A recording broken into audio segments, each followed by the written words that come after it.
আজ আবার দেখো একটা নতুন রেসিপি নিয়ে চলে এসেছি। আজ তোমাদেরকে বানিয়ে দেখাবো চিলি চিকেন। দুনিয়ার সবথেকে সহজ পদ্ধতিতে আর সবথেকে কম জিনিস দিয়ে চিলি চিকেন বানাবো। অথচ টেস্ট হবে মানে টেস্টে কোনো কম কিন্তু ফারাক পড়বে না। টেস্ট হবে দারুণ।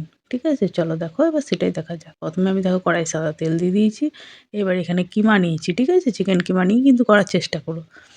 আর তোমার ওর মধ্যে দিয়েছি তোমার ২ চামচ থেকে ২.৫ চামচ বড় চামচের কর্নফ্লাওয়ার আর সামান্য একটু নুন। এখানে না ডিম না কোনো কিছু না। সিম্পলভাবে মেখে নিচ্ছি দেখো। এই যে দেখো মেখে নিয়েছি। এবার দেখো তেলটা যখন গরম হয়ে এসছে, তেলটা তবে কিন্তু একটু বেশি লাগবে। সাদা তেল আবার বলে দিচ্ছি। দিয়ে দেখো এরকম করে ভেজে নেবো।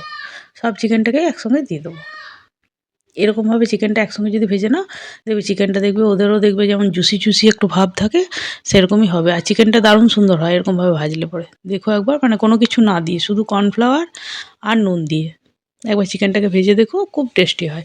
খুব কড়া করার দরকার নেই, যখন পকোড়া করো তখন কড়া করলেই হয়। এটাতে কিন্তু একটু নরম মানে কী বলবো, একটু সাদাভাবেই তুলে নেবে। ভাজা হবে, কাঁচা থাকবে না। কিন্তু দেখো দেখে নাও, আমি দেখিয়ে দিচ্ছি। এরকমভাবে ভেজে নেবে। হুম? আর হ্যাঁ, যদি চ্যানেলটাকে ভালো লাগে তো লাইক, সাবস্ক্রাইব, শেয়ার করে পাশে থেকো। আর কেমন লাগলো অবশ্যই কমেন্ট বক্সে জানিও। এই যে দেখো এরকম করে ভেজে নেবে। দেখো আমি দেখিয়ে দিচ্ছি। ওপর থেকে তেল লাগলে কিন্তু এরকম করে তেল ছড়িয়ে দিতে হবে। তবে ঝরা ভাজাটা হবে। কিন্তু ভাজাটা খুব যেন মানে খুব মানে কী বলবো, খুব যেন লাল না হয়ে যায়। তাহলে কিন্তু ছিমড়ে হয়ে যাবে। ওই ভেতরে যে জুসি ভাবটা ওটা নষ্ট হয়ে যাবে। তবে চেষ্টা করো চিকেন কিমা দিয়ে মানে বানানোর। তাহলে কিন্তু খুব সুন্দর হবে। আর যদি তা না হয় তাহলে কিন্তু মোট কথা মাংস দেখেই নেবে। হাড় বিশিষ্ট মাংসতে কিন্তু ভালো হবে না। এই যে দেখো এরকম করে ভেজে নেবে। দেখো কি সুন্দর, দেখো সাদা ভাব আছে অথচ কিন্তু খুব জুসি দেখেই বুঝতে পারছো নিশ্চয়ই তোমরা। এবার দেখো এটাকে আমি তুলে নিচ্ছি। এই যে দেখো এগুলোকে আমি সব তুলে নেবো। দেখো কিরকম, দেখো কত সফট ভাব আছে অথচ ইয়ে হয়েছে।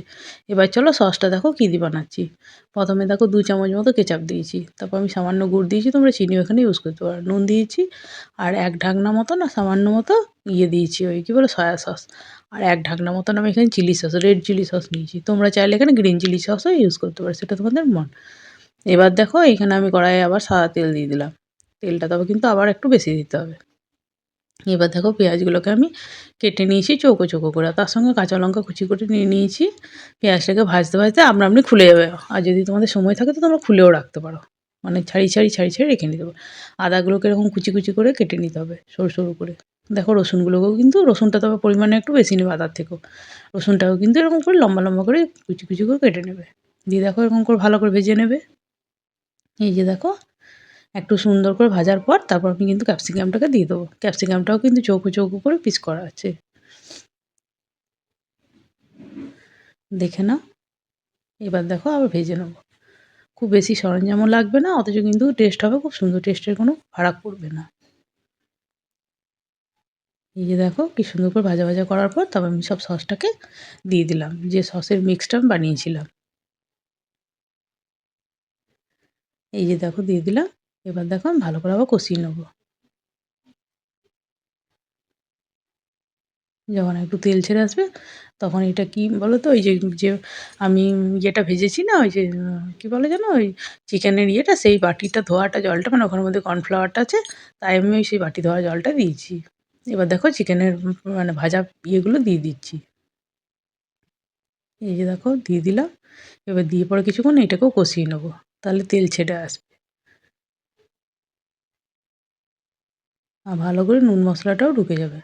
এই যে দেখো এমনি আদার্স কোনো মশলা টশলা কোনো কিছুর প্রয়োজন নেই। এরকম করে ভালো করে কষিয়ে নিতে হবে। যখন দেখবে ভালো করে কষানো হয়ে গেছে তখন একটু জল দিয়ে দেবো। আমি সসের বাটিতে জল নিয়ে এমনি প্লেন জলই বটে, জলটা দিয়ে দিচ্ছি। এই যে দেখো খুব বেশি করে জল দেওয়ার দরকার নেই, তবে আরেকটু জল লাগবে। এই যে দেখো আর সামান্য একটু জল দিয়ে দিচ্ছি, তবে খুব বেশি জল দেওয়ার দরকার নেই। এবার দেখো ফুটে এসছে, কিছুক্ষণের মধ্যে হয়ে যাবে। এবার দেখো আমি ধনেপাতা দিয়ে দিলাম উপর থেকে। আর এগুলো দিচ্ছি তোমার পেঁয়াজ কলি। তোমাদের কাছে যদি এমনি পেঁয়াজ শাক থাকে সেটাও দিতে পারো। আমার কাছে পেঁয়াজগুলো এসে আমি পেঁয়াজগুলো দিয়েছি। এবার দেখো এরকমভাবে একটু শুকনো, শুকনো হয়ে গেল যখন, যখন দেখবি জলটা একটু মরে গিয়েছে, এরকম গ্রেভিটা হয়ে গিয়েছে, তখন নামিয়ে দেবো। দেখো আমার এটা রেডি হয়ে গিয়েছে। কেমন লাগছে অবশ্যই কিন্তু কমেন্ট বক্সে জানিও। আর যদি চ্যানেলটাকে ভালো লাগে তো লাইক, সাবস্ক্রাইব, শেয়ার করে পাশে থেকো। দেখো কি সুন্দর ফুটে এসছে। কালারটাও খুব সুন্দর হয়েছে দেখো। শুধু কালার নয়, খেতেও খুব সুন্দর হয়। এরকমভাবে একবার বানিয়ে অবশ্যই দেখো বাড়িতে কেমন হয়েছে। খুব সুন্দর হবে দেখবে। দেখো আমার রেডি হয়ে গিয়েছে। এই যে কি সুন্দর লাগছে দেখো। আর বোনলেস তো কোনো অসুবিধাই নেই।